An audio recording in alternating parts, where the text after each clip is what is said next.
Olá, eu sou a Tami do Literatami e este é o vídeo sobre o livro Contos de uma História Só, da Joyce Miranda Leão Martins.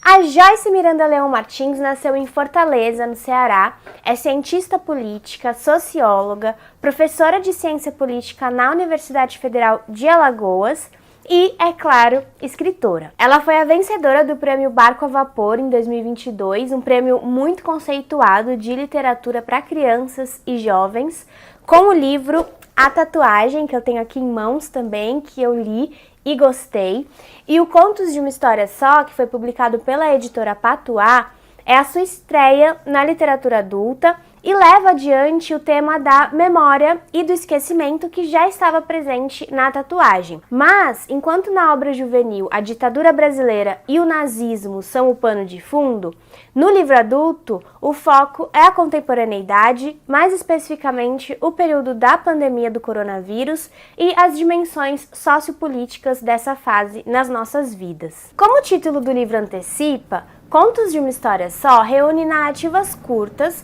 que contam uma mesma história, sendo que cada um dos textos se liga a um membro diferente de uma só família, nenhum deles nomeado, com exceção da Alba, que é a filha mais nova. Os demais são tratados por epítetos, como a mulher que desviou da morte, que é a matriarca da família, o homem preso dentro do filme, que é o pai, a moça, que é a filha mais velha, tomada de inveja e ressentimento, o preferido, que é o filho caçula, já distante do núcleo familiar no presente das narrativas, e assim por diante com os demais integrantes. A ausência de nomes, embora em certos instantes encrespe um pouco as narrativas, que poderiam talvez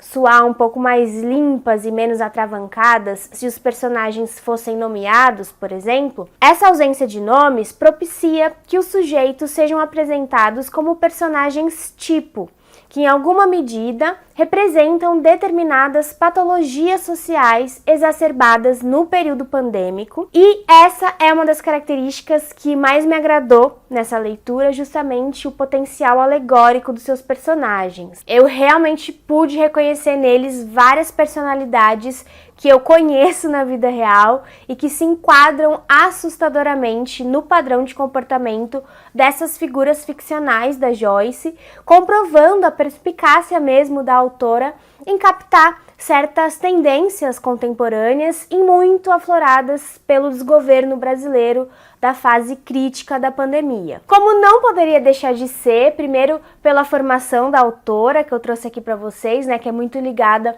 ao estudo da sociedade brasileira e aliada a isso também a premissa de trabalhar com a memória como uma matéria narrativa, né, coisa que a Joyce já vinha fazendo no seu livro anterior. A questão da memória, ela ganha dimensão coletiva também, e o conjunto de textos então descreve muito bem que se estabeleceu sobre os indivíduos a chamada praga do esquecimento, cooptando muita gente a coadunar com atrocidades muito semelhantes a atrocidades do passado, mas que foram esmaecidas ou ignoradas pela falta de memória histórica, de estudo crítico e humanista do passado, e uma praga que vai ganhando até um caráter distópico aqui no livro. Ao mesmo tempo, a dimensão subjetiva da memória também é explorada, encarnada por todos aqui da família, mas especialmente pelo homem preso dentro do filme, que é o patriarca, né, como eu falei, do núcleo familiar, que está com Alzheimer e ele vai esquecendo aos poucos, então, tudo que ele já viveu. E também de mais uma personagem que eu não vou apontar aqui, porque ela guarda um segredo arquitetado aqui no livro, de modo a só se revelar no final, mas que dá uma ideia, assim, de quão poderosa é ou pode ser a memória para se pensar identidade familiar e nacional. Nós vamos então acompanhando a dinâmica familiar afetada pela memória ou pela desmemória, pela falta dela, a cada conto mais ou menos ligado a determinadas figuras aí da galeria de personagens da Joyce, e ela pinta assim alguns vilões, digamos, mas também não deixa de explorar as raízes dessa vileza, expondo os efeitos que pode ter, por exemplo, a negligência familiar sobre os sujeitos, e com isso expondo também um outro lado dos personagens que à primeira vista soariam como os heróis bonzinhos da história, né, da história familiar e social. Uma coisa que eu acho muito interessante no livro é que a sua construção tem um aspecto híbrido, de modo que, por ser um conjunto de textos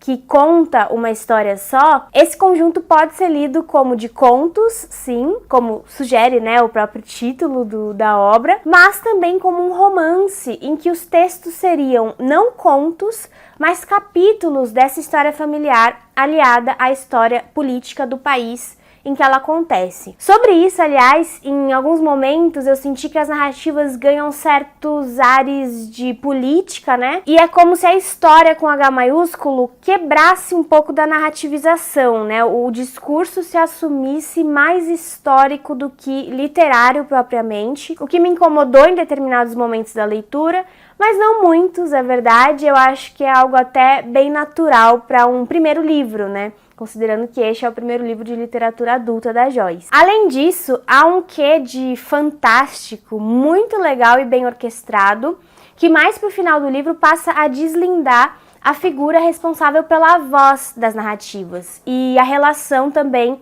importante da sua função com a função de guardar histórias e manter a memória viva a partir disso. Afinal de contas, quando tudo nos é tirado, resta a palavra, diz um trecho aqui do livro. É um trecho que faz jus não só à incumbência desse personagem narrador, mas também à própria atitude da autora frente às perversidades vividas recentemente e que, se esquecidas, podem vir a alimentar novos monstros no futuro, né? Então, desse modo, a Joyce se faz também uma guardadora de memórias, se apropriando da literatura como um dispositivo memorialístico aberto a todas as pessoas leitoras, né? Produzindo uma obra que, a meu ver, conversa especialmente bem com o público jovem adulto, pela temática esclarecedora e, sobretudo, pela linguagem também bastante acessível. Mas é claro que é uma leitura que todas as pessoas de qualquer idade podem bem aproveitar, né?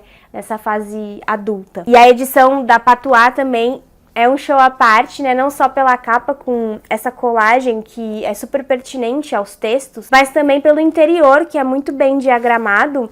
e que tem essas janelinhas, assim, janelinhas diferentes a cada intervalo de texto.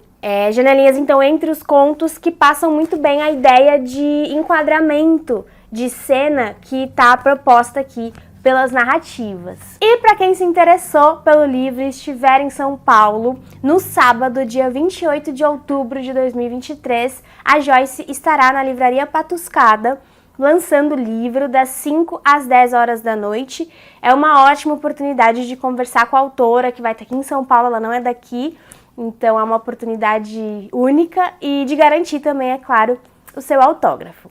Então essa é a minha indicação de leitura de hoje. Se você gostou do vídeo, não se esqueça de curtir, comenta aqui embaixo caso você conheça o trabalho da Joyce, inscreva-se no canal se for novo por aqui e acompanhe o Literatame nas outras redes sociais. Muito obrigada e eu vejo vocês no próximo vídeo.